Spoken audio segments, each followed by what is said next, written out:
Hello guys, welcome back to my channel. চলে এসেছি আজকে একটি মজাদার রান্নার রেসিপি নিয়ে। রেসিপিটি হলো বাটা মাছ দিয়ে আলু দিয়ে ঝোল। তো চলুন দেখে নেওয়া যাক কিভাবে আমরা রান্নাটি করব। প্রথমে আমি বাটা মাছগুলোকে লবণ আর হলুদ মাখিয়ে নিলাম।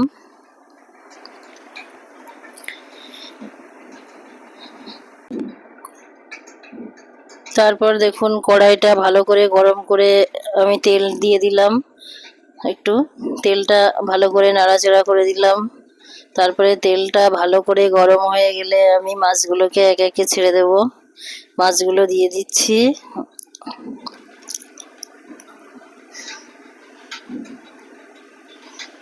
তারপর দেখুন মাছগুলোকে উল্টে দেব আমি, যাতে মাছটা ভালো করে ভাজা হয়ে যায়।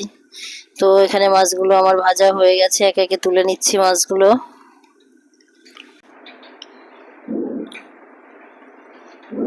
তারপরে দেখুন এখানে আমি দুটো মিডিয়াম সাইজের আলু কেটে রেখেছি। আলুগুলোকে আমি ভেজে নিচ্ছি একটু ভালো করে।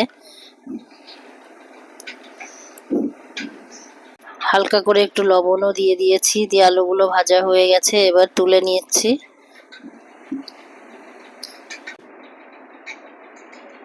দেখুন আবার এখানে আমি 2 টেবিল স্পুন তেল অ্যাড করে দিলাম। দিয়ে তেলটা গরম হয়ে গেছে ভালো করে। এবার আমি কালো জিরে আর জিরে ফোড়নের জন্য দিয়ে দিলাম। তারপরে একটা গোটা পেঁয়াজ দিয়ে দিলাম, দিয়ে একটু ভালো করে নাড়াচাড়া করে নিলাম। পেঁয়াজটা একটু ভাজা ভাজা হয়ে গেলে এখানে আমি একটা কেটে রাখা টমেটো দিয়ে দেব।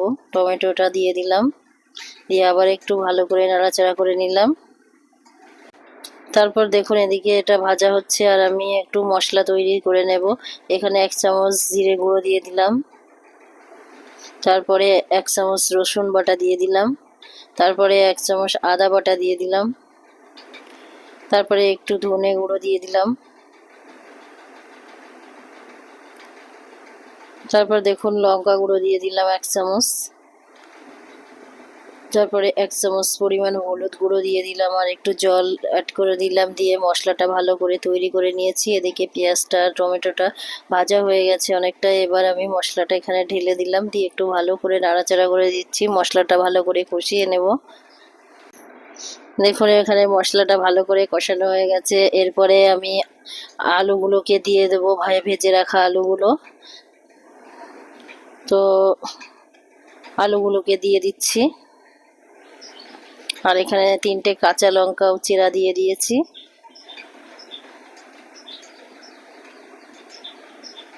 তারপরে আমি স্বাদ মতো একটু লবণ দিয়েছি। তারপরে আলু টমেটো মশলাটাকে একটু ভালো করে নাড়াচাড়া করে নিলাম। দেখুন এখানে আমার মশলাটা ভালো করে কষানো হয়ে গেছে। এবার আমি একটু জল দিয়ে দিলাম, দিয়ে আবার একটু ভালো করে নেড়ে চেড়ে দিলাম, দিয়ে ঢাকা দিয়ে দিলাম। দিয়ে এবারে এখানে আমার তরকারিটা ফুটে উঠেছে। তো এখানে আমি এবার মাছ দিয়ে দেবো, এক এক করে মাছ দিয়ে দিচ্ছি।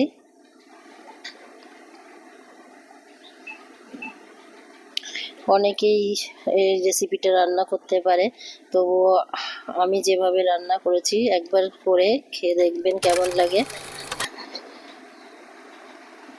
দেখুন এখানে আমার মাছের একটু আমি আবার ধনেপাতা দিয়ে দিলাম।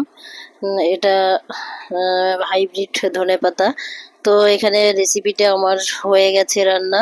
তো এই রেসিপি যদি আপনাদের ভালো লেগে থাকে তাহলে লাইক কমেন্ট শেয়ার করবেন, আর এই চ্যানেলে নতুন হয়ে থাকলে চ্যানেলটি সাবস্ক্রাইব করবেন। Tata bye bye.